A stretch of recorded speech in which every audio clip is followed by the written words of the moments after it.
ध्यान से सुनिए इस बात को, बीज एक सा था, सेम बीज, वही बीज मगर अलग अलग प्रकार की भूमियों पे गिरा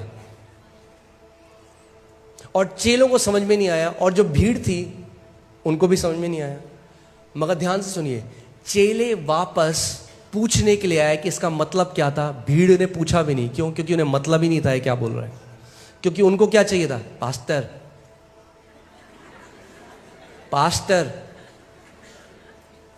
आज मसीहों की हालत इसलिए है क्योंकि वो ले हैंड को ज्यादा ऑनर करते हैं मगर परमेश्वर के वचन का ऑनर नहीं करते।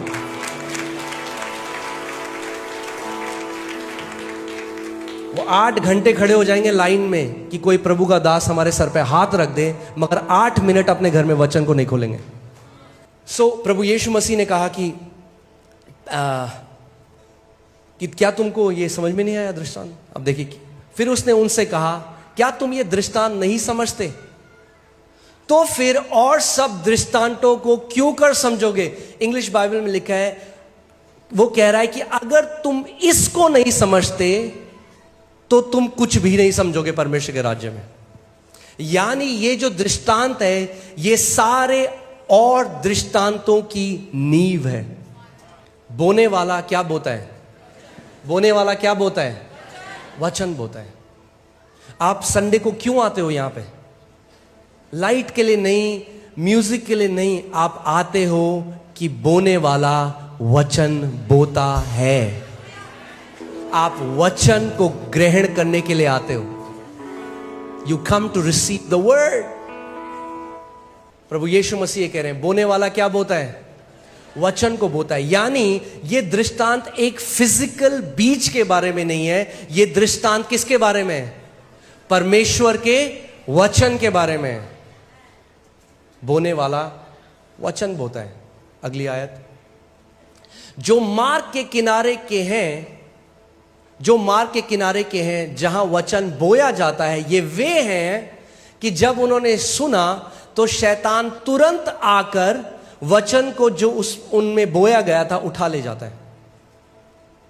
अब मैं चाहता हूं कि आप ध्यान धरकर सुने कि परमेश्वर का वचन क्या कह रहा है। शैतान तुरंत आकर, बोलिए तुरंत। पता है आपको शैतान तुरंत क्यों आता है? क्योंकि शैतान को ज्यादा विश्वास है परमेश्वर के वचन में। वो जानता है कि अगर परमेश्वर के वचन का ये बीज इनके अंदर चला गया तो ये मेरे हाथ से गए।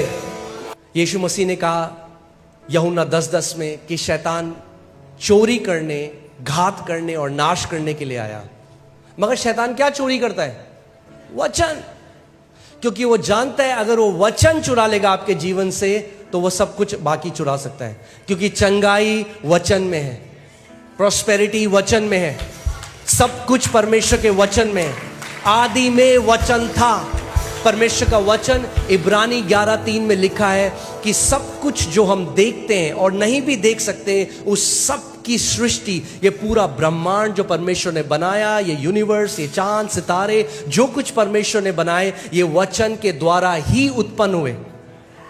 सब कुछ जो आप देखते हो वो किसके द्वारा उत्पन्न हुआ? वचन के द्वारा। पहला टाइप का बीज जो है वो सड़क के किनारे गिरा। और मुझे कभी समझ में नहीं आया था ये, तो मैंने एक दिन परमेश्वर से पूछा, मैंने कहा प्रभु ये सड़क के किनारे क्या है? सड़क के किनारे कौन बोता है कुछ? और प्रभु ने मुझसे बोला कि सड़क के किनारे तुझे क्या दिखता है? और आज भी जब मैं आ रहा था तो मैं सड़क के किनारे देख रहा था। क्या दिखता है आपको सड़क के किनारे? आपको दिखेगा कूड़ा। सुबह जो झाड़ू मारता है सड़क के किनारे, सारे गुटखे के पैकेट, दूध की थैलियां, कुरकुरे के पैकेट, सारा जो कूड़ा है वो आपको सड़क के किनारे। ये पहले तरीके के लोग वो लोग हैं जो कलीसिया तो आते हैं मगर जब वचन प्रचार होता है तो उसको कूड़ा समझते हैं। उनको कोई मतलब नहीं है वचन क्या बताया जा रहा है। वो एक आदत की तरह, या तो वो ईसाई हैं तो संडे को चर्च जाना है इसलिए आ रहे हैं, या दोस्त ले आया तो बैठना ही है इसलिए आ गए, या कई लोगों के अलग अलग कारण होते हैं जिसके लिए वो आते हैं, मगर वो वचन के लिए नहीं आते।